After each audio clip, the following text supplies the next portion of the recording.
বিসমিল্লাহির রহমানির রহিম। আসসালামু আলাইকুম রহমতুল্লাহ। আজকে আমরা জানব ইসলাম ধর্মের দুটি বড় দলের কথা, শিয়া ও সুন্নি। অনেকেই প্রশ্ন করেন এই দুই দলের মধ্যে পার্থক্য কি, তারা একসাথে নামাজ পড়ে না কেন, কেন ইরানের মতো কিছু দেশে শিয়ারা বেশি আর সৌদি আরবে সুন্নিরা বেশি। চলুন খুব সহজ করে আজকে এসব প্রশ্নের উত্তর জানি। ইসলাম ধর্মের সূচনা। আমরা সবাই জানি ইসলাম ধর্মের শুরু হয়েছে হযরত মুহাম্মদ সাল্লাল্লাহু আলাইহি সাল্লামের মাধ্যমে। তিনি ছিলেন শেষ নবী। তিনি কোরআন শরীফ আমাদের কাছে পৌঁছে দিয়েছেন।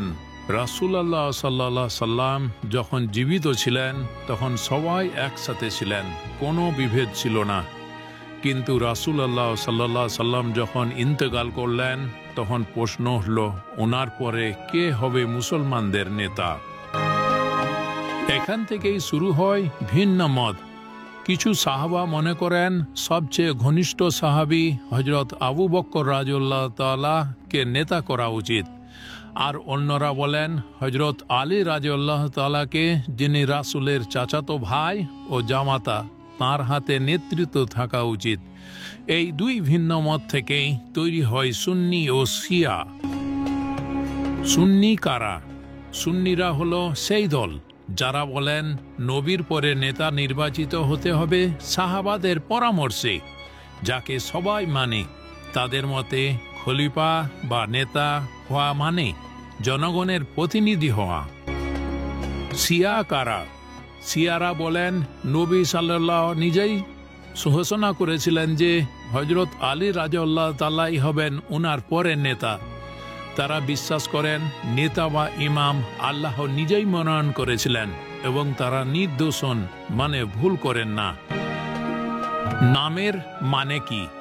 সুন্নি এসেছে সুন্নাহ শব্দ থেকে, মানে রাসূলের পদ। শিয়া শব্দর মানে হলো আলী রাদিয়াল্লাহু তাআলা এর অনুসারী। ধর্মীয় কাজকর্মে পার্থক্য। 1. নামাজের ধরন। সুন্নিরা নামাজে হাত বুকে বা পেটে রাখেন, শিয়ারা হাত খোলা রাখেন এবং মাটির টুকরার উপর সিজদা করেন, যাকে তারা তুরবা বলেন। 2. আশুরা পালন।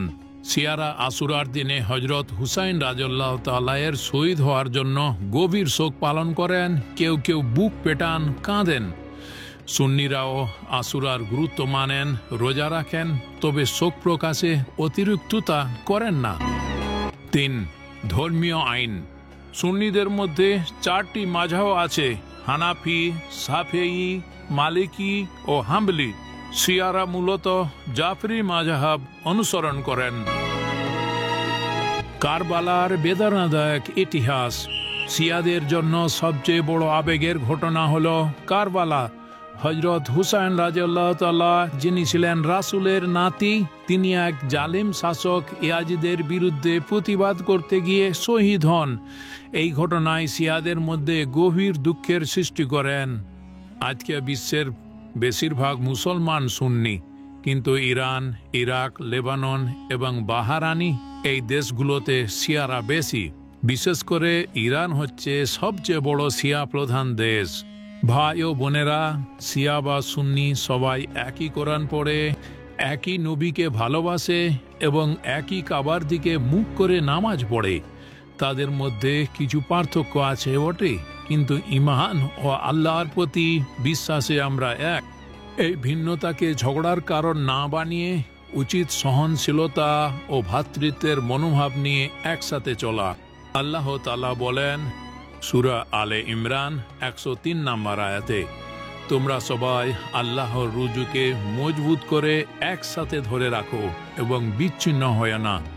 আসুন, মতভেদ থাকলেও আমরা এক কাতারে থাকি, এক কিবলা, এক রাসূল এবং এক আল্লাহকে নিয়ে।